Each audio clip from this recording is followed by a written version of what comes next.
بسم اللہ الرحمن الرحیم۔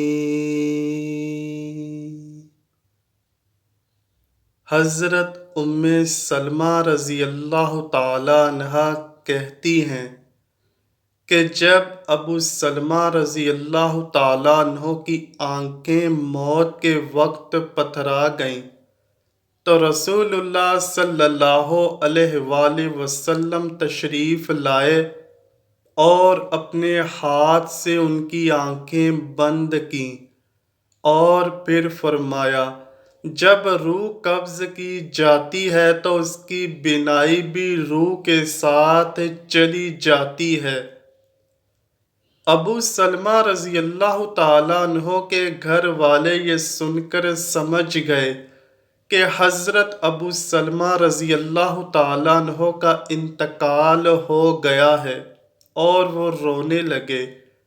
آپ صلی اللہ علیہ وآلہ وسلم نے فرمایا، اپنے نفسوں پر بھلائی کے سوا اور کوئی دعا نہ کرو، اس لیے کہ اس وقت جو کچھ تمہاری زبان سے نکلتا ہے فرشتے اس پر آمین کہتے ہیں۔ اس کے بعد آپ صلی اللہ علیہ وآلہ وسلم نے فرمایا، اے اللہ ابو سلمہ کو بخش دے اور ان کا مرتبہ بلند فرما کر ان لوگوں میں ان کو شامل فرما دے جن کو راہ مستقیم دکھائی گئی ہے، اور ان کے پسماندگان کی کارسازی فرما، اور اے تمام جہانوں کے پروردگار ان کو بخش دے اور ان کی قبر میں کشادگی فرما اور اس کو نور سے منور فرما دے۔ اس حدیث میں نبی پاک صلی اللہ علیہ وآلہ وسلم نے حضرت ابو سلمہ رضی اللہ تعالیٰ عنہ کے لیے قبر کو کشادہ کرنے اور قبر کو نور سے منور کر دینے کی دعا فرمائی۔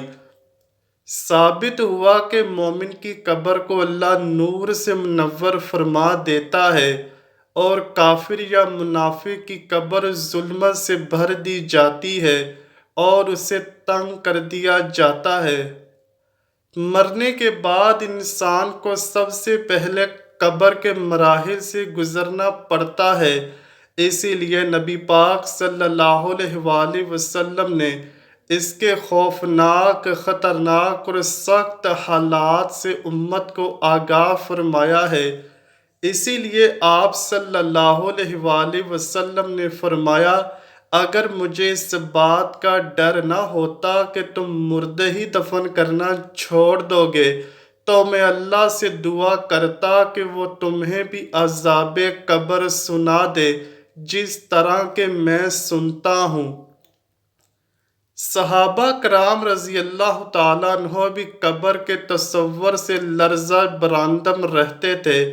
بے شک رسول اللہ صلی اللہ علیہ وآلہ وسلم نے ارشاد فرمایا، قبر آخرت کی منزلوں میں سے پہلی منزل ہے، پس جس نے اس منزل سے نجات پائی اس کی بعد کی منزلیں آسان ہوں گی، اور جس نے اس منزل سے نجات حاصل نہ کی اس کے بعد کی منزلیں سخت دشوار ہوں گی۔ رسول اللہ صلی اللہ علیہ وآلہ وسلم نے ارشاد فرمایا، میں نے کبھی کوئی منظر قبر سے زیادہ سخت نہیں دیکھا۔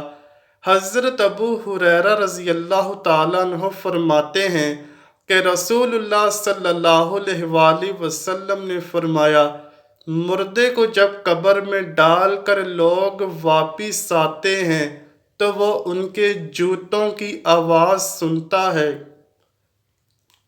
اگر وہ مردہ مومن ہوتا ہے تو نماز اس کے سر کے پاس، روزہ اس کی دائیں جانب، زکوٰۃ اس کی بائیں جانب، اور دوسرے نیک اعمال، صدقات و خیرات، صلہ رحمی اور لوگوں سے اچھا سلوک وغیرہ اس کے پاؤں کے گرد آ جاتے ہیں۔ جب اس کے سر کی طرف سے کوئی آتا ہے تو نماز اس کے قریب آنے سے روکتی ہے، اس کی دائیں جانب سے کوئی آتا ہے تو روزہ اس کو اپنے قریب آنے سے روکتا ہے اور آڑ بن جاتا ہے۔ جب بائیں جانب سے کوئی آتا ہے تو زکوٰۃ راستہ روک لیتی ہے اور اس کو قریب نہیں آنے دیتی۔ جب اس مردے کے پاؤں کی طرف سے کوئی آتا ہے تو اس کے نیک اعمال لوگوں کے ساتھ حسن سلوک وغیرہ آڑ بن جاتے ہیں۔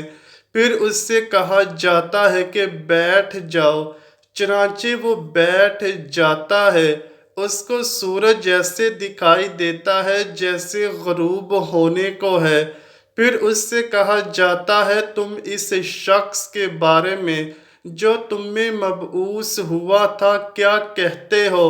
اس کے متعلق کیا گواہی دیتے ہو؟ وہ کہتا ہے مجھے ذرا نماز پڑھ لینے دو۔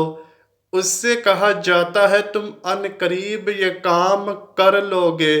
پہلے اس سوال کا جواب تو دو، تم اس شخص کے بارے میں جو تم میں مبعوث ہوا تھا کیا کہتے ہو اور کیا گواہی دیتے ہو؟ وہ کہے گا یہ محمد صلی اللہ علیہ وآلہ وسلم ہے اور میں گواہی دیتا ہوں کہ وہ اللہ کے رسول ہیں، اللہ کے پاس سے دین حق لے کر آئے۔ اس سے کہا جائے گا اسی بات پر تم زندہ رہے اور اسی پر تمہاری موت آئی اور انشاءاللہ اسی امر پر تم زندہ کر کے اٹھائے جاؤ گے۔ اس کے بعد اس کے لیے جنت کا دروازہ کھولا جاتا ہے جس کو دیکھ کر اس کی خوشی میں اضافہ ہو جائے گا۔ پھر اس کے سامنے دوزخ کا دروازہ کھولا جاتا ہے اور اس کو کہا جاتا ہے اگر تو نافرمانی کرتا تو دوزخ میں تیرا یہ ٹھکانہ اللہ نے تیار کیا تھا۔ اس کو دیکھ کر اس کی خوشی میں اضافہ ہو جاتا ہے اور اس کے لیے قبر 70 ہاتھ کشادہ کر دی جاتی ہے اور منور کر دی جاتی ہے اور دوبارہ اس کا جسم پہلی حالت میں لوٹا دیا جاتا ہے اور اس کی روح کو عمدہ اور پاکیزہ خوشبو میں رکھ دیا جاتا ہے، یعنی ان پرندوں کے پیٹ میں جو جنت کے درختوں پر چرتے پھرتے ہیں۔ اس آیت مبارکہ کا یہی مفہوم ہے۔ فرمایا کافروں کا یہ حال ہوتا ہے کہ جب کوئی اس کے سر کی طرف آتا ہے تو وہاں کچھ بھی نہیں ہوتا، بائیں جانب سے آتا ہے تو اس طرف سے بھی کوئی چیز موجود نہیں ہوتی، اس کے پاؤں کی طرف سے کوئی آتا ہے تو اس جانب بھی کچھ نہیں ہوتا۔ اس کو کہا جاتا ہے کہ بیٹھ جاؤ، پس وہ خوف زدہ اور سہمے ہوئے بیٹھتا ہے۔ اس سے کہا جاتا ہے کہ یہ شخص کون ہے جو تم میں بھیجے گئے تھے؟ اسے ان کا نام نہیں سوجھے گا یہاں تک کہ اس کو بتایا جائے گا کہ وہ محمد صلی اللہ علیہ وآلہ وسلم ہیں، تو وہ کہے گا کہ مجھے نہیں معلوم، لوگوں کو کچھ کہتے ہوئے میں نے سنا تھا، چنانچہ میں نے بھی ان کی طرح کہہ دیا۔ اس سے کہا جاتا ہے کہ تو اسی بات پر زندہ رہا، اسی بات پر تجھے موت آئی اور انشاءاللہ اسی حالت میں دوبارہ زندہ ہوگا۔ پھر اس کے لیے دوزخ کا دروازہ کھولا جاتا ہے اور اس سے کہا جاتا ہے کہ دوزخ میں یہ تیرا ٹھکانہ ہے۔ اس کو دیکھ کر اس کی حسرت اور ہلاکت میں اضافہ ہو جاتا ہے۔ پھر جنت کا دروازہ کھولا جاتا ہے اور اس سے کہا جاتا ہے اگر تو فرما برداری کرتا تو جنت میں ٹھکانہ اللہ تعالیٰ نے تیرے لیے تیار کیا تھا۔ اس کو دیکھ کر اس کی حسرت اور ہلاکت میں اور اضافہ ہو جاتا ہے۔ پھر اس کی قبر اس قدر تنگ کر دی جاتی ہے کہ ادھر کی پسلیاں ادھر نکل جاتی ہیں۔ اللہ فرماتا ہے جو شخص میری اس نصیحت سے اعتراض کرے گا تو اس کے لیے تنگی کا جینا ہوگا۔ اللہ اکبر۔ دوستو، اللہ سے دعا ہے کہ وہ ہمیں عذاب قبر سے محفوظ فرما کر نبی کریم صلی اللہ علیہ وآلہ وسلم کی شفاعت نصیب فرمائے اور ہمیں نبی پاک اور ان کی آل پاک سے سچی اور پکی محبت عطا فرمائے۔ آمین یا رب العالمین۔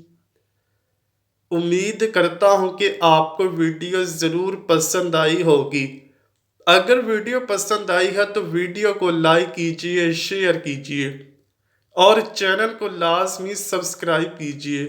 کمنٹ سیکشن میں اپنی رائے کا اظہار بھی ضرور کیجئے گا۔